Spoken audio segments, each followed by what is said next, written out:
What's up guys, it's Widgeon TV here. So I need to tell you a story about the time I played Fallout 76 and had a terrible time. This terrible experience is the reason I want to make this beginner's guide. It's not necessarily to help you succeed in Fallout 76, but it's to keep you from failing, because failing is what I did. Fallout 76 is a very open game, and as soon as you exit the vault, the world is given to you, and it's up to you how you want to experience it. The game does give you a few very loose objectives to help you take your first steps into the world, but these quests are fairly ignorable, but I'll be talking about that more here in a second. But for me, when I got my hands on the game for the first time, I had a lot to look forward to. If you look at my channel, it is full of videos speculating on locations, monsters, and the lore of West Virginia. So I personally wasn't very interested in the starting quests. So I exited the vault and ran for the hills. I wanted to find the Greenbrier Hotel and go lurking in the swamplands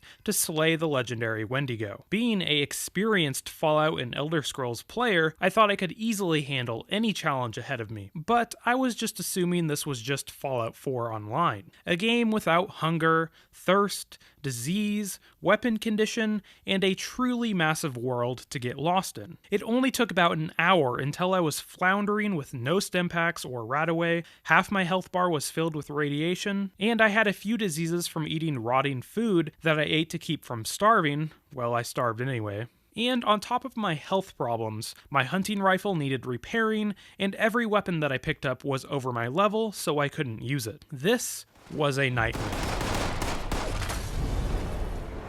And I ended up having to retreat back to Vault 76 because I didn't have any caps to travel anywhere else. After landing back where I started, but now diseased, hungry, and equipmentless, I realized I had a long road ahead of me to get back on my feet. And at this point, it would definitely be better just to quit the game and restart the save file. So after this bad experience, I felt it was my duty to make this video. So here is my Fallout 76's beginner's guide to surviving Appalachia. The first, number one piece of advice I have for anyone starting up Fallout 76 for the first time is to follow the initial story steps. Yes, after hearing my story, this is pretty obvious, but it's very true. At the start of the game, you're urged to go to the Overseer's camp located near Vault 76. The reason these Overseer quests are so important is because it gives you a few starting items that will be critical at the beginning of the game. At one location you get food, water, meds, ammo, and a few weapons. Later, at another camp, the Overseer gives you building supplies so you can start making your camp. Protection, health, and shelter are extremely important at the beginning of the game, and these quests help with all of them. My second piece of advice is to get caps. Caps are important in Fallout 76 because they are used for more than just trading. They are used for deploying your camp and fast traveling. And maybe you think caps are easy to come by like they were in Fallout 4, but this unfortunately isn't true. In Fallout 76, caps are much more rare because at least with the enemies that I killed, and I killed a lot of them, they didn't have any caps on their person. I don't know if this is just because of lore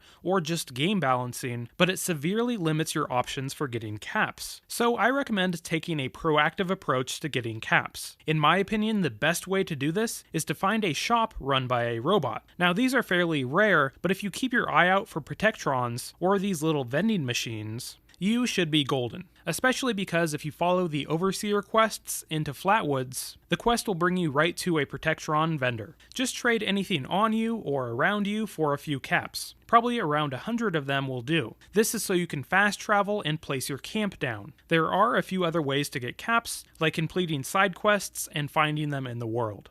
Alright, my last piece of advice is to find the Greenbrier Hotel, also known as White Springs Hotel in Fallout 76. This location looks to be a central hub, at least for this area of the map. There's shops, vendors, and I'm sure several quests to pick up. And this location will give you a great kickoff point to restock and rearm before you start out on your next adventure. Imagine this place being the equivalent of Fallout 3's Rivet City or Fallout 4's Diamond City. Having a safe place like this is always important in a deadly world like Fallout. Now, if you follow all of these steps, you should not only be able to avoid the nightmare I got myself into, but you should be able to thrive in this new world of West Virginia and Appalachia. Alright, that's all I have in this short beginner's guide. I hope everybody enjoyed the video and definitely learned something in this video. If you did, make sure to like and consider subscribing. It really helps out my small channel. Also consider following me on Twitter. It's the best place for me to keep in contact with you guys. But anyway, this has been Widgeon TV. Thanks for watching, guys.